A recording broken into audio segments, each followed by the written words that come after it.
Welcome back, everybody. My name is P. Nitty. Thanks again for joining me in the channel today. We're gonna step on more toes today. Not really step on more toes. That was a little harsh. I'm not gonna be playing a video game for you guys today, and here's why. So, I've had a huge positive response. Well, various responses to the Flat Earth video that we did. A lot of it was positive, some of it was negative, and I think I enjoyed making that video. I enjoyed talking about science, talking about space, talking about the Earth. So we're going to sort of carry into that theme, and we're going to talk about the moon landing today. The moon landing, as you guys know, happened in 1969. 3 very brave astronauts, including Buzz Aldrin and Neil Armstrong.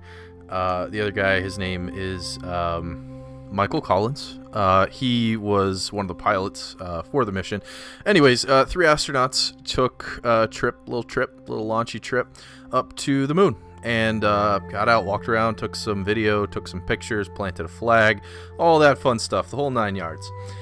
People think that that is a hoax, and I'm here to tell you guys that that is wrong. It was not a hoax. We did land on the moon. Those missions did happen. And I'm going to tell you why. So every bit of evidence and proof I will link in the description, as I have done. It's going to be a lot, so if I forget anything, please let me know. I'll be sure to add it as soon as possible if I have left anything out. So let's get into it. Let's go ahead and serve up some spicy science meatballs to these people. So this guy, we're going to talk about a specific person, right? He was the guy who had this pretty long conversation with me on the Flat Earth video. If you guys want to check that out, I'll throw the link to that in the description, or you guys could just go on the channel and it'll be there. It's the most recently uploaded video outside of this one. So this guy proclaimed to be not a flat earther. He said, "I'm not a flat earther, but I believe the Earth is flat," which, okay. Sure, we'll play by that game. We'll go by your terms, I guess. Hang on, my mic stand's being wonky. There we go. So we'll play by your terms. We'll call you whatever you want to be called, guy. Whatever floats your boat, you know. But he did proclaim to be a NASA hater, right? Which, again, if you want to disagree with an organization or company, by all means, go ahead and do it. That's your right to free speech. I have no problem with that.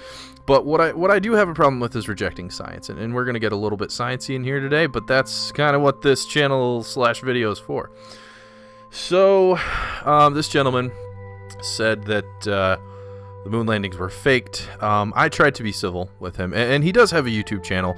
I'll link that as well, not to give him any hate, but because I am not going to talk about a person without at least, if they are a content creator, highlighting the content that they post. So he's a skydiver for all you interested. I think those are his videos. I'm not entirely sure. But anyways, I'll post his channel in the bottom as well. He said that he was a NASA hater and that everything NASA has told us is a lie. Yet, one of his main pieces of evidence is a quote from NASA's oldest active astronaut, Don Pettit. The man is 62 years old. I believe 62. He might be 63 now. I'm not sure. Pretty sure he's 62. Anyways, the quote was something along the lines of, "Yes, I would go back to the moon in a heartbeat. However, it's too painful of a process and we don't have the technology." So we're not going to defend this guy because NASA has yet to elaborate on that quote, and NASA has yet to offer an official explanation, which is pretty normal. When astronauts come back from being in outer space or on board the ISS, they don't go behind them and confirm or deny every single thing that they said and pick apart every single thing that they said. But we're going to try to do that. We're going to try to see what this guy was talking about. So if you know anything about NASA and their current funding situation, it's pretty scarce. I mean, it is a pretty sizable sum of money, but when you look at how much their operations cost and how much these missions cost and how much it costs to provide not only the labor to build these things and to make these things function, but the actual materials cost, it's pretty outrageous. So I guess their funding versus their cost of operation is pretty pretty narrow, right? So that's the painful process. It takes a lot of politics and a lot of bureaucracy in order for, and the right leadership in politics, which we're not going to get into, but the right leadership in politics to get NASA funded back on the level of sending people into space. Not only that, but you have to abide by current safety regulations, which are far, far more strict than they were back in the Kennedy era of space exploration. They were still strict, but not anywhere near strict. You wouldn't find NASA dead sending people in space with very minimal radiation shielding straight through the Van Allen belts. But, either way, that's probably the painful process he was referring to.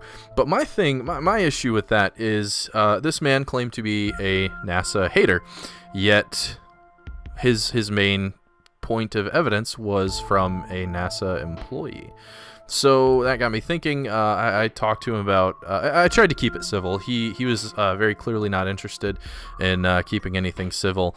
I tried to reason with the guy. I tried to level with him. He wasn't having any of that. He proceeded to be kind of creepy and post weird safari videos on the thread. So at that point, I just put an end to it and gave him what he asked for, which was a piece of evidence that I had forgotten to post. Which, again, if I forget anything, like I said, I'm going to post everything that I talk about. I'm going to post where it came from, who said it, where it was said to. The source it was said to. I'll do my best to try to find the original sources. But if I forget something, please let me know. I don't intentionally leave things out that I tell you guys I'm going to put in. That was because I had a ton of links and articles to share with you guys. But in any case, that sort of put that to bed. But let's look at the other sort of hoax-esque theories that people have about the moon. They think that we're going to start with the most ridiculous one, just because I think it's kind of funny. It's really amusing. If you guys are familiar with the director Stanley Kubrick or familiar with the movie 2001: A Space Odyssey, it's the man who directed that, Stanley Kubrick. A lot of moon hoax believers say that Stanley Kubrick is the man who directed the moon landing in a studio, which is not true in the slightest. Stanley Kubrick himself has denied it.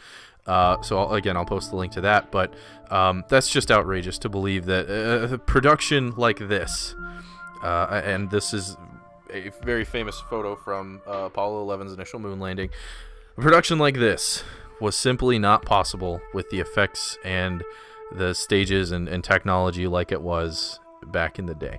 It's just not possible.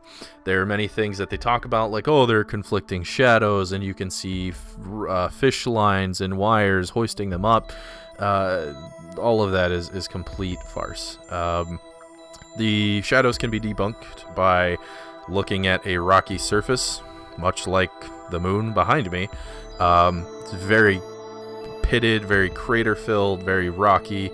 The soil itself is very reflective, which is why you can see the moon shining at night, especially full moons. It's very, very bright because the soil is reflective. When you have a massive light source, i.e. the sun, hitting this very reflective, very rocky, bumpy, crater-filled surface, light is going to go everywhere, which is why the lighting conditions for the moon landing were so great, because we could see everything, right?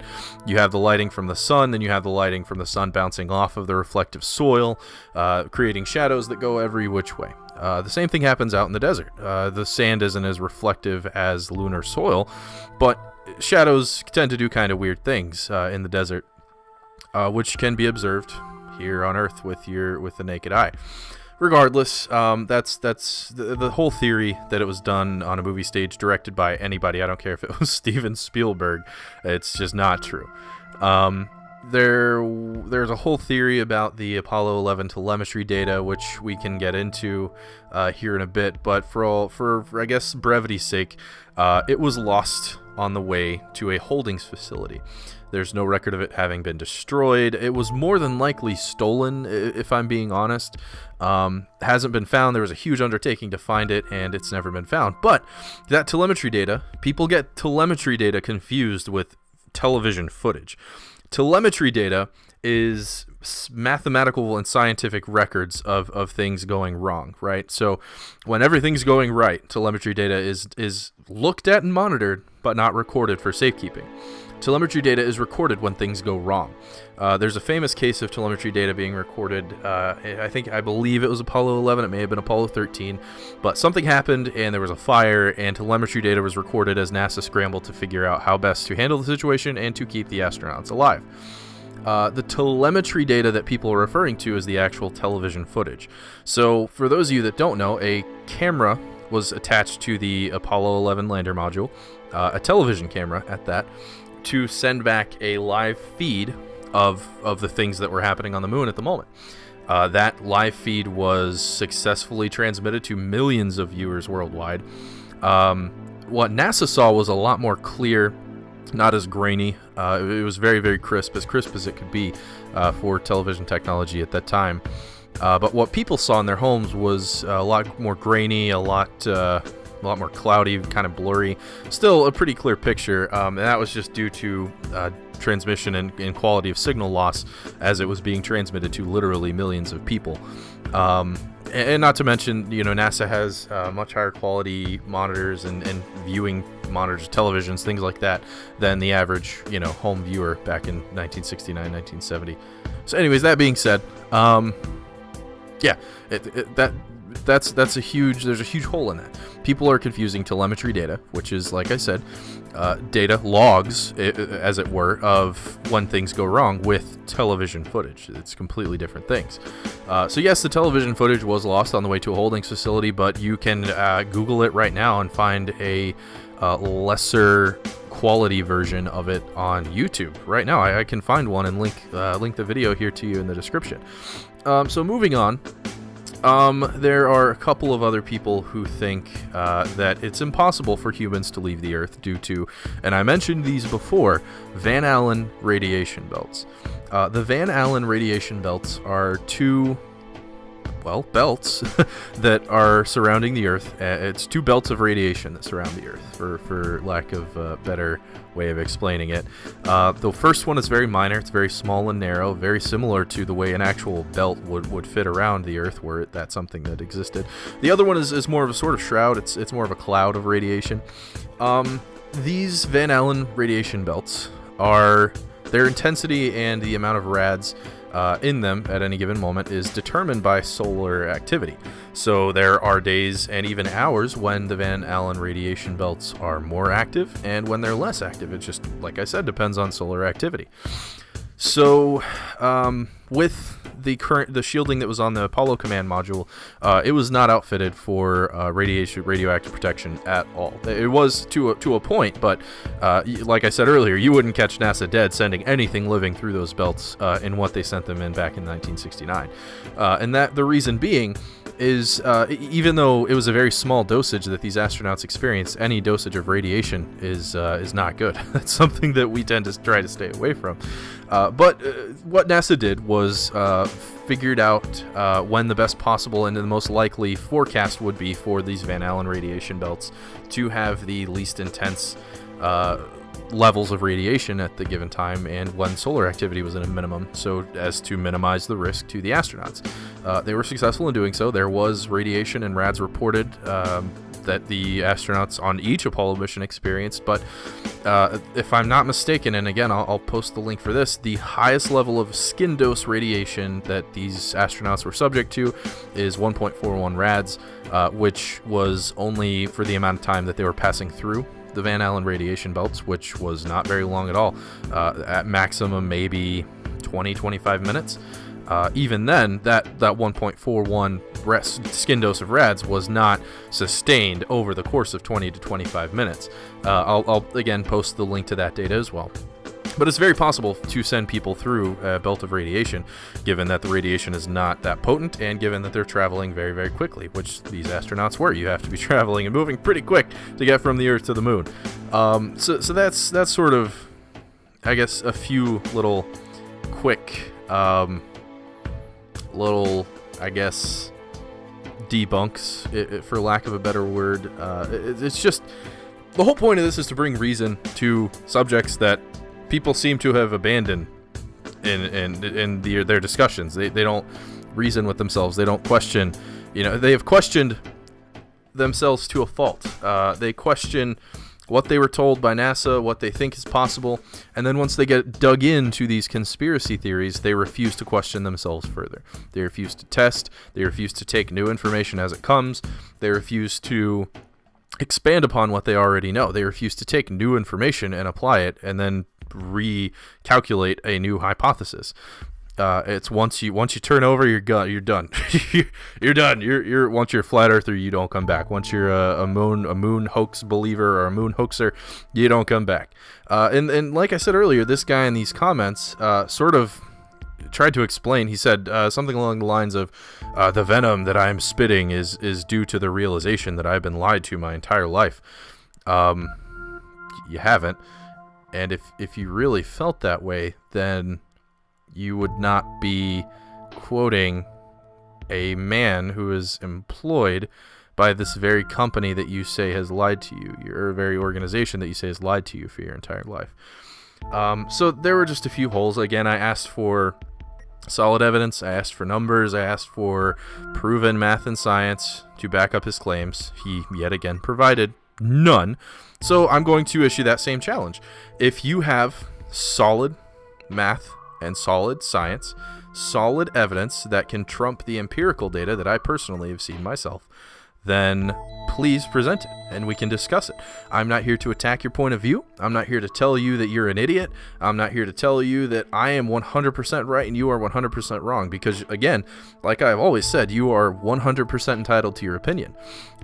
Whether or not your opinion is correct or incorrect is not for me to judge. I believe what I believe based on like I said, proven math and science. You believe what you believe based on conspiracy videos on YouTube and flawed data.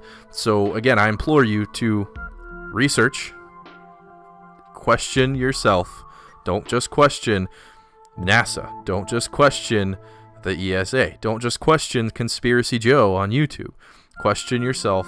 Why do you think what you think? Why do you believe what you believe? Is there solid evidence that can back up your claims? Is there solid math and science that can back up your claims? If so, look into those things. Delve into them, research them. Don't just watch like Conspiracy Joe YouTubes here. Don't just go look into sites that are 100% biased.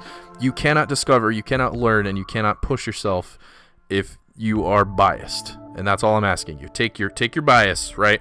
Your little bias right here. Take this bias and go over here, set it down, put it down on the table, leave it, walk away, go have a cup of coffee or a cup of tea, whatever, walk away, leave it on the table, go into a different room, take your laptop or your phone or your computer or whatever into a different room, and then research. Start from square one. That is the best thing to do. Start from square one. Start with unbiased sources. Start with credible and reliable sources. Start with credible and reliable scientifics and mathematics, and I promise you, you will grow as an individual. You will learn new things. Your life will be increased by so many margins. It's not even funny. When you learn to think critically and to use credible, reliable sources and to apply them to what you already know and what you already think to be true.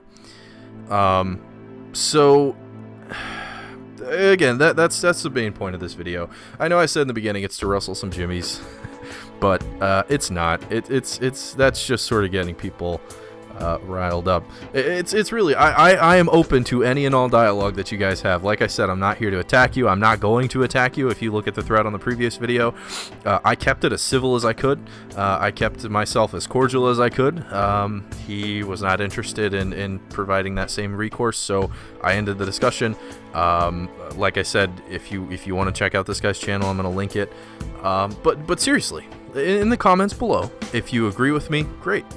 Let's talk. If you disagree with me, even better, because we need to talk more. I would love to hear your point of view. I would love some evidence that I haven't seen, that I, even if something that I've talked about in here, if I've gotten anything wrong, please tell me. I cannot grow as an individual and continue providing this kind of content unless you guys are there backing me up, whether I'm right or whether I'm wrong. If you're not there to tell me and keep me in check and say, you know, hey, this is wrong, what you said, I can't grow. Everything that I'm saying is right to the extent of my knowledge, but I'm not perfect. I'm not a 100% accurate human being.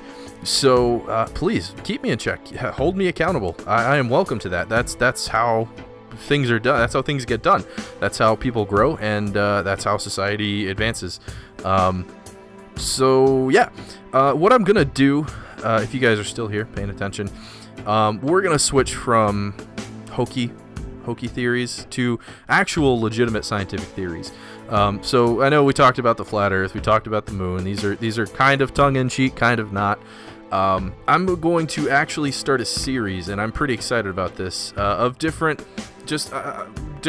spicy science meatballs that I enjoy. So we're going to talk about astrophysics, we're going to talk about quantum physics, we're going to talk about chemistry, we're going to talk about biology, we're going to talk about ecology, we're just going to talk about a bunch of different cool science things, and basically things that you may not have known that I find pretty crazy, or things that you may know that you also find crazy, and that because there's so many things going on that we are just now discovering, and it's such an awesome time to be interested and invested in science because of these new discoveries and new things that we're finding out about.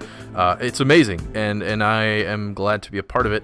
And yeah, we're just going to talk about them. It's going to be I'm going to try to do 1 or 2 a week. I'm going to try to get back into the swing of posting video game videos. I played a lot of Fortnite yesterday and today, so I'm kind of burned out on it. Undertale still has to come. I think I'm going to do some more Drift too. I don't know. It's all up to you guys. You tell me what you want me to do. But I actually may even post a Spicy Science Meatball video later tonight. Definitely tomorrow, because there's some pretty interesting topics that we're going to talk about. We're going to superposition. We're going to talk about the double slit experiment that was done to elementary particles. We're going to talk a little bit about Neil deGrasse Tyson, and we're going to talk about a couple of my favorite molecular and atomic and quantum physicists, and it's just going to be awesome.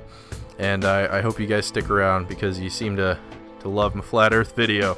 So yeah, leave a thumbs up if this kind of thing is interesting to you, or if you like the video.